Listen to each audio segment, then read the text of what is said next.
Hey guys, Nil Satam here, back with another video. In this video, we are going to reviewing about this Xiaomi Mi 6A device, and this is the budget section device, also known as the देश का smartphone. तो देखते हैं ये देश का smartphone कितना अच्छा है, क्या 6000 रुपीज देने लायक है इस स्मार्टफोन के बारे में इस रिव्यू में हम वही सब बात करेंगे।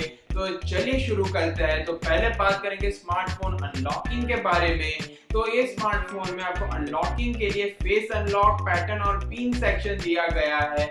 और जब तक मेरा तजुर्बा रहा है इस स्मार्टफोन के साथ, फेस अनलॉक उतना अच्छा है नहीं, क्योंकि मैं स्पेक्स पहनता हूँ। मैंने जब फेस अनलॉक फीचर में अपना डेटा फिक्स किया था, मैंने स्पेक्स पहन के ही किया था, आप देख सकते हैं। और फेस डेटा जो ऐड करना है वो बहुत ही इजी है, बहुत ही क्विकली ऐड हो जाता है। बट तकलीफ कब पड़ती है, जब आप उठते हैं बेड पर से, वो टाइम पे ये कैमरा डिनाई करता है मेरे को। और कभी कभी तो मैं स्पेक्स पहन के भी ऐसे फोन लिया, और कभी कभी तो फोन भी डिनाई करता है कि I could not recognize you. तो ये बात इसमें अच्छी नहीं है। और प्लस में जब आप इस कैमरा को डार्क मोड में यूज करते हो, मतलब जब अंधेरा है वो टाइम पे आप यूज कर रहे हो, ये आपको रिकॉग्नाइज जल्दी नहीं कर पाता है। तो ये डाउन साइड है। तो कंपेयर टू फेस अनलॉक से आप पैटर्न पे या फिर पिन पे ज्यादा रिले कर सकते हैं आपके स्मार्टफोन अनलॉकिंग के लिए। चलिए आगे बढ़ते हैं। तो दूसरा फीचर क्या होता है, इसका स्क्रीन, जिसके साथ आप सबसे ज्यादा कांटेक्ट में रहते हो। तो इसका स्क्रीन है वो 720 पिक्सल डेंसिटी वाला स्क्रीन है, मतलब HD डिस्प्ले, ना कि फुल HD डिस्प्ले। पर ये प्राइस सेक्शन में सबसे अच्छा है। और मैं एक्चुअली में यूज करता हूँ आईफोन, और उसमें OLED पैनल है। तो कंपेयर टू OLED से जब आप LCD में आते हो तो आपको बहुत दिक्कत पड़ती है। मेरे को भी भाई दिक्कत पड़ी थी। पर इस LCD भी अच्छी है, पर इसका कलर एक्यूरेशन उतना अच्छा नहीं है, क्योंकि जब आप एंटरटेनमेंट के लिए यूट्यूब है, नेटफ्लिक्स है, या फिर कोई भी दूसरी चीज यूज करते हो, जैसे मैं अनबॉक्स थेरेपी का वीडियो देखता हूँ, तो आपको पता ही रहेगा उसका बैकग्राउंड होता है वो व्हाइट रहता है, और प्लस में ग्रे कलर ज्यादा होता है या फिर ब्लैक कलर होता है। तो उसमें मेरे को ब्लैक कलर इसमें थोड़ा ग्रेश टाइप का दिखाई दिया। तो थोड़ा सा स्क्रीन में कलर एक्यूरेसी नहीं है, तो वो आप चीज ध्यान में रखें। चलिए बात करते हैं ग्लास के बारे में, जो कि फ्रंट में दिया गया है। तो ऐसा देखते हैं कि ये देश का स्मार्टफोन थोड़ा सा ड्यूरेबल होना चाहिए, पर मेरा जो एक्सपीरियंस रहा है, तो स्क्रीन पे स्क्रैचेस आ जाते हैं। तो आपके लिए एक ही सलाह है भाई साहब, आप जब फोन खरीदे तब उसके साथ आप खरीद ले क्या स्क्रीन गार्ड या स्क्रीन प्रोटेक्टर, और केस भी खरीद ले। आगे बात करते हैं UI, मतलब यूजर इंटरफेस की। तो ये MIUI पे रन करता है। जब मैंने स्मार्टफोन अनबॉक्स किया तब ये MIUI 9.5 पे रन करता था, पर उसके तुरंत ही बाद मेरे को MIUI 10 का अपडेट आया। तो मैंने सोचा कि चलो भाई 10 में अपडेट कर लेते हैं, थोड़ा सा नया एक्सपीरियंस और अच्छा एक्सपीरियंस मिलेगा। पर मेरे साथ वो उससे उल्टा ही, मतलब क्या स्मार्टफोन थोड़ा सा लैगी हो गया है।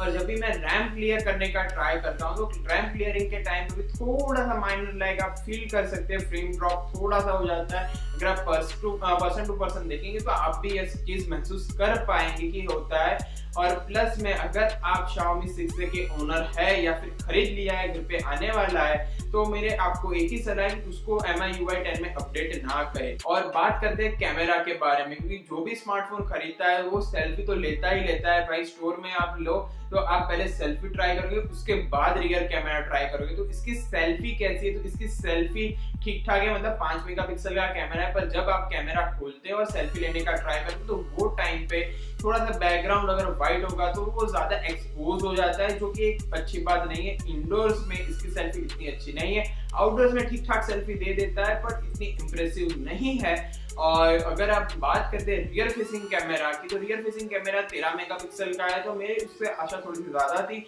और मैंने उसको 5A से कंपेयर किया, तो भाई कैमरा इंप्रूव हुआ है। पोर्ट्रेट मोड भी आपको मिल जाता है, और वो सबसे बढ़िया बात होती है। और प्लस में आपको फ्रंट में भी पोर्ट्रेट मोड है, जो कि सॉफ्टवेयर बेस है, जो कि एक अच्छा आपको पोर्ट्रेट बुके दे भी देता है। तो thumbs up for the portrait mode. चलिए बात करते हैं वीडियो क्वालिटी की। तो ये स्मार्टफोन शूट करता है 1080p वीडियो, जबकि इसकी स्क्रीन है वो 720p की है। इसमें फ्रेम्स नहीं दिए गए, पर आप सोच सकते हैं कि इसके फ्रेम्स हो गए 25 to 24 के आसपास फ्रेम्स पर सेकंड हो गए वीडियो में। और जब हम इस स्मार्टफोन को उसके कंपेटिटर जैसे कि Realme C1 के साथ कंपेयर, तो Realme C1 is a better choice compare to this one. Realme C1 का कैमरा अच्छा है कंपेयर टू Xiaomi के कैमरा से, क्योंकि Xiaomi के लिए कैमरा हमेशा एक डाउन साइड रहा है और Xiaomi उस पर ज़्यादा ध्यान नहीं देता है। तो चलिए बात करते हैं परफॉर्मेंस के बारे में। तो आप देख ही सकते हैं कि इसका बेंचमार्क Geekbench पे इतना आया है, जो कि एक अच्छी बात है, पर मेरा एक्सपेक्टेशन थोड़ा सा ज़्यादा था। पर आप सबको पता है कि जो बेंचमार्क के स्कोर होते हैं वो डे टू डे लाइफ में नहीं आते। तो डे टू डे लाइफ की बात कर लेते तो भाई मेरे को रैम क्लियरिंग के टाइम पे भी प्रॉब्लम आता है। प्लस में जब गेम खेलते हैं, गेम मतलब कौन सी, अगर आप सबवे सफर या फिर टेंपल रन 2 खेल रहे हैं तो आपको बिल्कुल लैग या कोई भी चीज महसूस नहीं होगी। पर अगर आप पबजी खेलने का सोच रहे हैं या फिर एस्फॉल्ट 9 खेलने का सोच रहे हैं तो भाई साहब इसमें मेजर फ्रेम ड्रॉप होते हैं। वो मैं आपको पहले ही बता देता हूँ, आप पबजी स्मूथली एक्सपीरियंस नहीं ले सकते लोअर क्वालिटी पे भी और एस्फॉल्ट में भी। तो ये चीज़ आप अपने दिमाग में बिठा लीजिए कि अगर आप ये स्मार्टफोन गेमिंग के लिए ले रहे हैं, अगर आप पबजी खेलना चाहते हैं दोस्तों के साथ, तो भाई साहब ये स्मार्टफोन आपके लिए नहीं बना है। ये स्मार्टफोन मत खरीदिएगा, मैं आपको पहले ही बता रहा हूँ। चलिए अभी बात कर लेते हैं इसके बैटरी सेक्शन के बारे में, कि अभी सभी चीज़ तो हो गई, पर बैटरी में Xiaomi ने बहुत अच्छे से काम किया है। उन्होंने कस्टमाइज UI को इस तरह किया है कि आपको ये फुल डे बैटरी लाइफ दे देता है, क्योंकि बढ़िया बात है 3000 mAh का ही बैटरी स्मार्टफोन में, पर उसका बैटरी यूटिलाइजेशन बहुत ही अच्छा लगा मुझे। और क्योंकि उन्होंने जो प्रोसेसर यूज किया है MediaTek का Helio 822, जो कि 12 नैनोमीटर फाइन फिट टेक्नोलॉजी पे बना हुआ है, उसके वजह से वो पावर कंजप्शन कम करता है, जो कि एक बढ़िया बात है। और अगर आप इस स्मार्टफोन का एंटरटेनमेंट कंजप्शन के लिए भी यूज नहीं करेंगे, सिर्फ व्हाट्सएप और कोई चीजों के लिए यूज करेंगे, तो ये आपको आराम से एक दिन या 1.5 डेज तक का भी बैटरी लाइफ दे देगा, तो जो कि एक बढ़िया बात है। तो चलिए बात कर लेते हैं मेरा ओवरऑल थॉट्स के बारे में कि मैं क्या सोचता हूँ इस स्मार्टफोन के बारे में। तो देखिए भाई, Xiaomi ने ये स्मार्टफोन लॉन्च किया बजट सेक्शन में, और इसके कंपटीटर कौन कौन है, तो यू का Ace है, बाद में Realme का C1 है। हाँ भाई, उसका प्राइस है 9800 रुपीज, पर अभी फ्लिपकार्ट पे मिल रहा है 7000 रुपए में, सिर्फ 1000 का डिफरेंस है। बट मैं दोनों स्मार्टफोन यूज कर रहा हूँ और मैंने खुद फील किया है कि वो 1000 का डिफरेंस वर्थ है, और उन दोनों का कंपैरिजन जल्दी आने वाला है। मंगलवार को उसका प्रीमियर करेंगे हम MediaTek का Helio 822 का Snapdragon 450 के साथ कंपैरिजन फुल्ली हम गेमिंग भी चला के देखेंगे और आपको बेंचमार्क भी दिखाएंगे। तो प्रीमियर होगा अराउंड 6:30 और 7:30 के बीच में।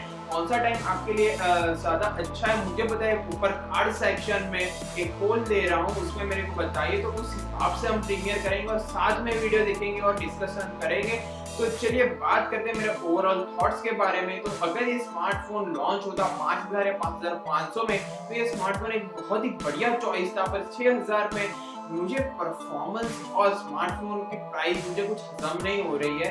बट ठीक है भाई, 6000 है, Xiaomi उसके सर्विस सेंटर ज्यादा है, उसको ऐसे वो कर रहे हैं और देश का नंबर 1 स्मार्टफोन बोलते हैं। तो आप क्या सोचते हैं? मेरे हिसाब से तो इसका प्राइस 5000 या 5500 होना चाहिए था। आप क्या सोचते हैं इस बारे में मुझे बताइए कमेंट सेक्शन में। तब तक के लिए इस वीडियो को लाइक कीजिए, शेयर कीजिए, सब्सक्राइब कीजिए चैनल को, और कोई सजेशन हो मुझे कमेंट सेक्शन में बताइए। तब तक के लिए पीस।